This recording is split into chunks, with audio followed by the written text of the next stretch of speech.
So, let's talk about a player that surprised me, I didn't even expect this guy to catch my attention, but I'm definitely going to keep my eyes on Chase Lucas, man. What really impressed me about Chase Lucas was, man, you couldn't tell the difference if it was Lenore or him out there, because he played like he was Lenore out there. I mean, the confidence, the way he played, he was on point, man. He made some nice plays. I didn't even think of this guy, I forgot that this guy was even on our roster, if I'm being honest. He was more of a special teamer guy. He was a cornerback coming out of Arizona State. The more I started watching his tape from today, man, I could see how he would fit well. He would probably be your wild card guy who can probably start. It would not be a shocker. Sometimes you have to look at who stands out more. And it seems like there's always that certain player you don't even think about, You're like, how did this guy come out? Because you didn't even think of him like actually as a guy who would make the roster. You would say, that guy's going to be gone. It's not the case. Sure, he's about 5'11", 180 pounds, but the way he plays, man, he has a lot of confidence. He's made of the right stuff. Sure, he's like 28 years old or something, but the guy has a lot of abilities, man. I can see him as a good fit under Robert Saleh.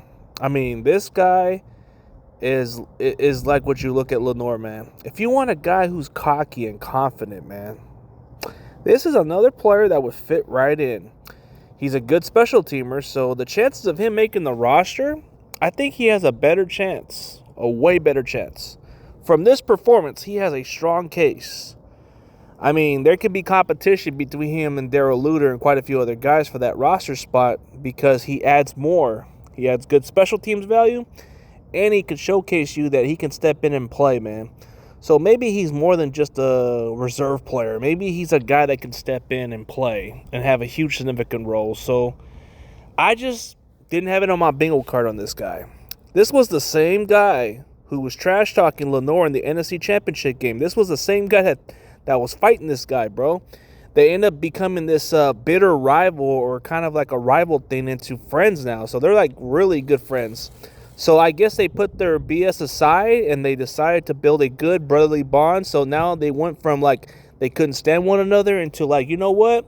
That's my guy, man. So I guess they built a good relationship, man. A good, friendly relationship to where they have respect for one another, man. They say this guy is a funny person. They say this guy is a cool cat. This guy seems like a very good fit for the culture.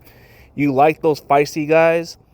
He kind of defines what a dog is on the football field. He's a late-round pick.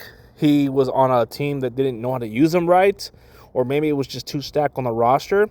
But he seems to have a lot of good talent. He has the traits that you would like. So the Niners might have something with this kid.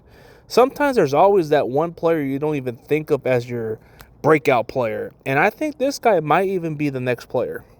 Because that kind of guy, he kind of seems like I don't know. I see another Lenore, man. I see Diamador Lenore 2.0. It seems like that's what Lucas looks like. You couldn't tell the difference, bro, if it was him or Lenore. It just seems identical. But that's either here or then, bro. I think that's good. Let me know what you guys think, man.